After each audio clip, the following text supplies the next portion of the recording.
In this video, I explore Cathedral Valley Loop in Capital Reef National Park, venture off-road to get an up-close look at Factory Butte, and have some amazing tacos in Green River. Good morning. Get a nice early start today. About to do Cathedral Loop. The sun's just about to rise.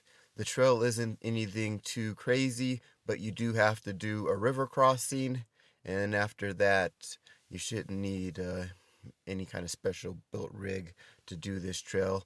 And there's supposed to be a ton of great things to see along the way. Let's do it. The river crossing is at the beginning of Hartnet Road. Use Hartnet Road to travel clockwise on the loop. The river bottom is hard packed and the water was about a foot deep. If you don't have a vehicle capable of fording the Fremont River, you can start at Cathedral Road and go counterclockwise, but the trip will have to be out and back.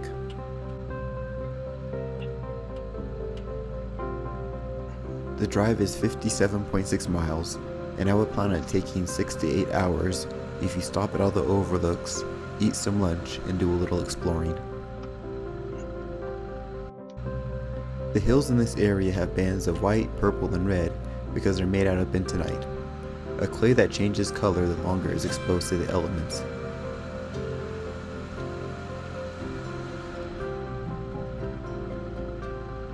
It is incredible.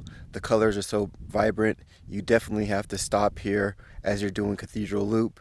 If possible, try to get here for sunrise early in the morning before the sun gets too high and starts to wash out the colors. That's when they're going to look the best. It is definitely worth the stop. There's a little spot where you can pull off, so keep an eye out for that and just check it out. If you have a drone, great place to fly it. We're not into the national park yet. This is BLM, so you shouldn't have any problems.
After Bentonite Hill, you make your way into Capital Reef National Park. The first overlook is of the lower South Desert and a view of Jailhouse Rock.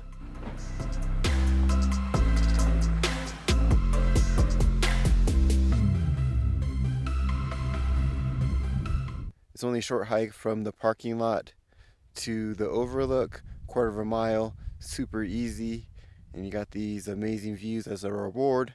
There's all kind of trails that go off of the loop, and I'm trying to hit as many as I can today, so I got to keep it moving.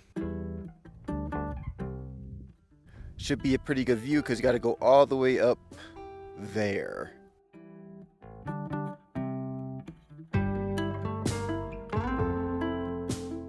This one is really good. Looking down onto the desert valley below, and this feels like it's in a whole nother period of time. Like there should be some dinosaurs running around down there.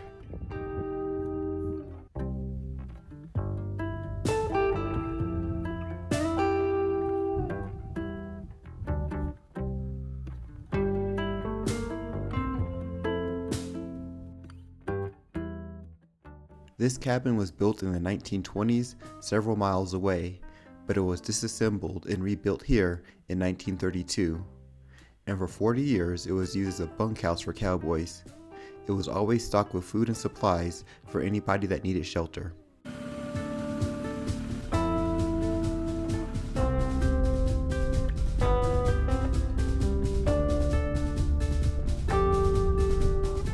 traveling down the road and saw a sign for a gypsum sinkhole. I'm not sure what to expect. Well, okay, it is what it says it is. It's a very big hole. I guess I can say I've seen the gypsum sinkhole. On to the next thing.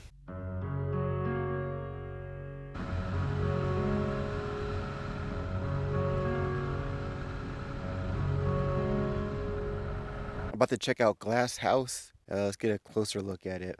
Glass Mountain is a mound of selenite crystal. Selenite is a variety of gypsum. The crystals formed when water carried dissolved gypsum through the sandstone and it started to crystallize.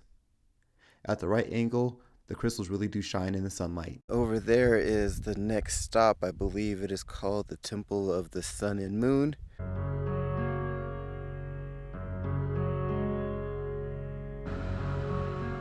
These are the last features in the national park. Before long, you're back on BLM land and the road continues on to Highway 24. After a full day on the trail, I grabbed something to eat at a local place in Hanksville and got ready for the next day.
Ooh, it is a little chilly, but so beautiful out here this morning. I got up a little early, make sure I was out here for the sunrise, played with the drone for a little bit. I think I got some pretty great shots, and it was definitely worth getting up.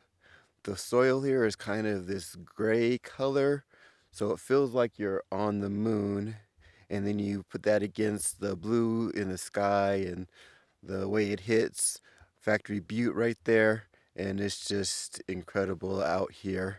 And this area is BLM, but they have an area around Factory Butte that is OHV, or open to cross-country travel, you can also say. But basically means you're not restricted to the trails like you would be typically.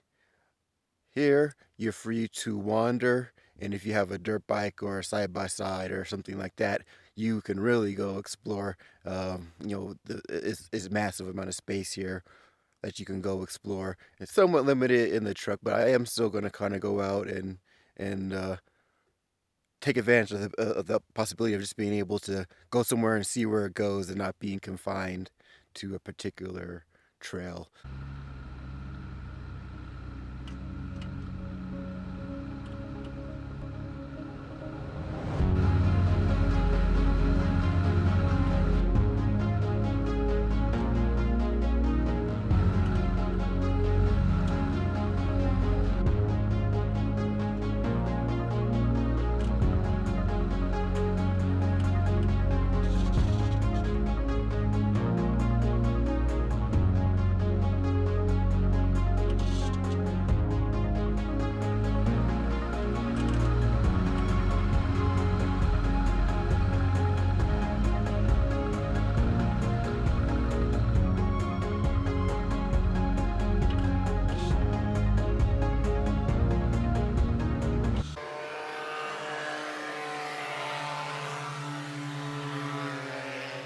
Whoa, that was awesome. I don't think you can see them now. They're way back there and might still be able to hear them. But there was like 3 people on, I don't know what they're called. Is it paragliders? Or, well, they had the big fan on their back and then the parachute.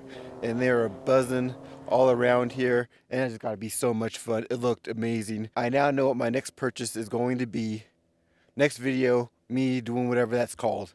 If you're enjoying this video, like and subscribe so you don't miss my next one.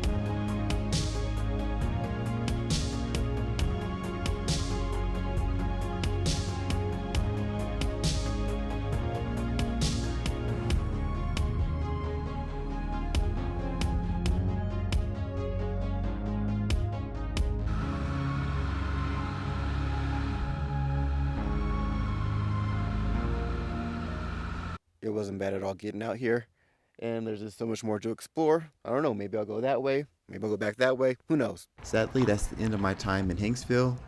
Packed up and headed to Green River for tacos and some unique local art.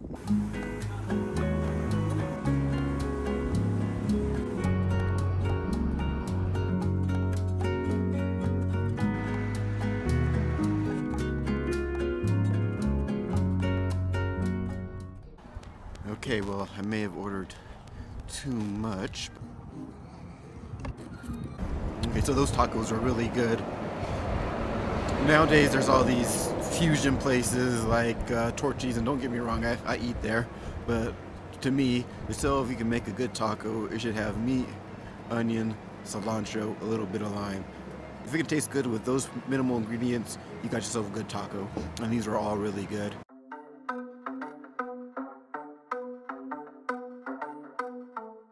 This art project is called The Ratio and is based on a mathematical concept of universal significance.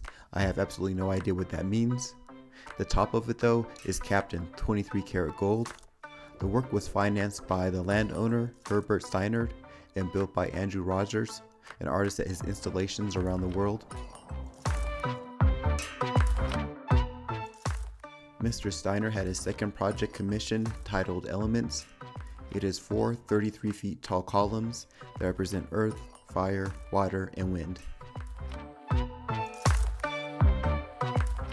If you're road tripping through Utah, you also have to visit Goblin Valley State Park and Little Wild Horse Canyon. Click the end screen now to see them both.